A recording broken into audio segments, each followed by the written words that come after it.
Rand Paul is joining us again on the program. Senator from Kentucky, of course, serving on the Foreign Relations, Health Education, Labor and Pensions, Homeland Security, Government Affairs, Small Business Committees, and is on the road and will be appearing at a fundraiser coming up in a couple of days for the Alabama GOP.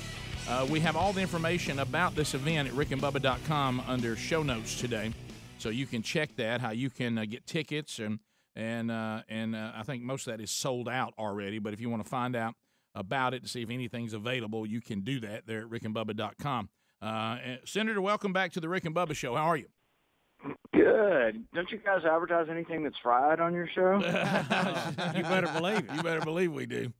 We got a lot of affiliates in your home state now. We're really covering up Kentucky these days. Yeah, well, we like Rick and Bubba up in Kentucky. There's a lot of Rick and Bubbas in Kentucky, like myself. Yeah, no doubt. So let's go ahead and announce. Are you going to run for president? Let's get this done. Get that out of the way first. Why don't we just announce that I maybe? Okay. You know, I made my wife. A lot of times, I just have to have a break from the news cycle. I'm sure even you do as well. But last night, my wife said, you do a show that talks about you don't just do comedy. You kind of talk about what's going on in your country and in your world. You might want to sit down and catch that news cycle tonight. And after it was over, I'm just going to be honest with you. I was so distraught, and I know that we shouldn't get negative like that because we're followers of Christ, and there's always hope. But when you see the state of our country right now, it's hard not to. If you love the Constitution, if you love how God has blessed this country, if you love the vision of the founding fathers, it's unrecognizable almost right now. But we've become rudderless. Not only do we not have a leader, we have a person supposedly in charge who has no rudder himself. He claims to have taught constitutional law, but really seems to have no respect at all for the law. And when he doesn't get his way, he's like a petulant child. He says, I've got my pen, I've got my phone, I'm going to do what I want because Congress won't do it for me. But he doesn't realize that a constitutional republic is restrained by the law. And he doesn't want to be restrained because he appears just to want his way.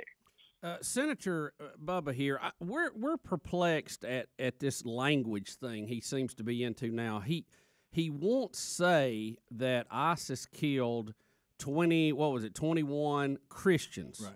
Even though the Egyptians say they were Christians, even though the rest of the world. Why does he play this game where he won't call a terrorist? He refuses to say that these people were killed because they were Christians. What is the end game for that, or what is his thought process? Do you understand it? Not really. I think we won't be able to even defend ourselves until we recognize who the enemy is, and the enemy is radical Islam. But a lot of his policies, I think, have actually made radical Islam worse. I think Hillary's war in Libya, when they toppled Gaddafi, what did we get? We got chaos and more radical Islam. They're jihadists. I say Libya is now a jihadist wonderland. They swim in our swimming pool at the embassy in Tripoli. I mean, it's an utter disaster, but it comes from people who don't think before they act. And I asked him one time, I said, I thought you said we couldn't go to war without Congress voting. That was one of the few things I agreed with you on. And he said, well, unless there was imminent attack. And I said, yeah, I thought that meant imminent attack of our country. He said, no, that was imminent attack of Benghazi during the war. And I was like, I don't think any Americans believe that you go outside the Constitution when another country is being attacked. Right. You would have to vote in Congress. Congress should vote. The people should vote on war. Well, and then we get this deal yesterday where, God love her, I mean, I'm not trying to be mean, but we have the young lady, and she says that we have to understand this enemy. It may just be because there's not a lot of opportunity and a lot of jobs, and we need to address that, and maybe they won't be terrorists. Yeah, I mean, is she promoting a job fair to solve the ISIS problem? Ultimately, the solution comes, and I do say this, that there are civilized components. In fact, I think the vast majority of those who believe in Islam are civilized. But until civilized Islam rises up, you can't stamp out this barbaric form of Islam that is present. And the other thing we have to remember is that even if it's only 5% of Islam that is into this barbaric religion that kills civilians and women and children, that's still like, 50 million people. 5% of a billion is a lot of people. So we do have to be concerned. We have to know who the enemy is. But it's a tragedy for Christians. All the Christians basically fled from Iraq during the Iraq War, and many of them went to Syria. Syria's got 2 million Christians, but we have some Republicans that want to bomb both sides. They want to bomb ISIS and Assad, and I think the Christians will be sort of minced in the middle.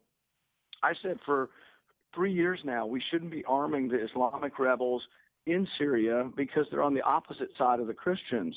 And if you ask Christians in Syria, which devil would you like, they'll all choose Assad over ISIS. And so we didn't understand that. We just decided, we're going to go in there and make Syria look like America.